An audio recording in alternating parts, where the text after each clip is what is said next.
Narito ang panalangin para sa kagalingan kay Santo Padre Pio. Panalangin para sa kagalingan kay Santo Padre Pio. Sa sandaling ito ng inyong panalangin, damahin niyo ang presensya ng Diyos. Ang presensya ng Diyos Ama, Anak at ng Espiritu Santo. Damahin niyo ang presensya ng Diyos Anak, ang bugtong na anak ng Diyos, nagkatawang tao tulad mo.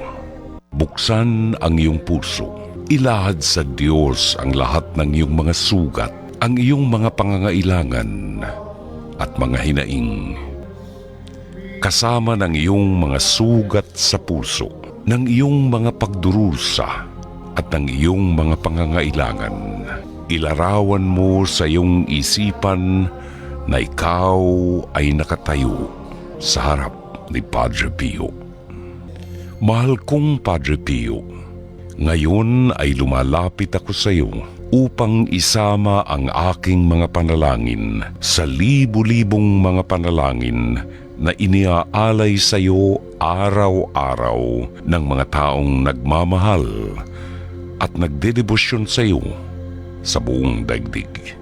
At dahil sa iyong pakikipagkaibigan sa Panginoon, dahil sa iyong pakikiisa sa nakapakong si Jesus, binibigyan niya kami ng kagalingan sa pamamagitan mo. Kaya ngayon ay hinihingi namin sa iyo ang kagalingan at kapatawaran. Jesus na nakapako, samantalang pinagninilayan namin ang mga sugat sa kamay, sa paa at sa tagiliran mo. Hindi lamang namin ginugunita ang dugo na tumagas sa iyong katawan sa gitna ng kirot, hapdi at pasakit. Amin ding pinagninilayan ang iyong ngiti at saya, at ang hindi nakikitang liwanag ng kabanalan at ang bango ng matamis at mga sariwang bulaklak na samyo ng kabanalan. Nakikiusap ako sa iyo na tulungan mo ako sa aking kahilingan at pangangailangan. Pansamantala tayong manahimik at banggitin ang ating mga kahilingan. At habang ipinakikiusap ninyo ang inyong mga kahilingan kay Padre Pio, mag-antanda kayo ng krus. Basbasan mo ako at ang mga mahal ko sa buhay sa ngalan ng Ama, ng Anak at ng Espiritu Santo. Amen.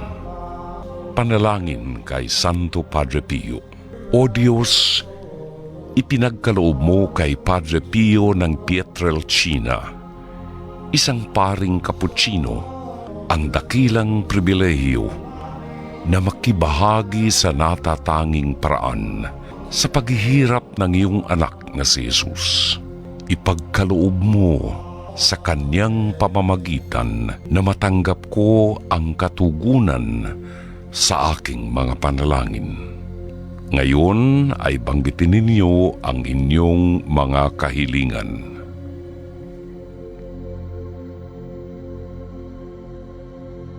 Na buong puso kong ipinagkakatiwala sa iyo.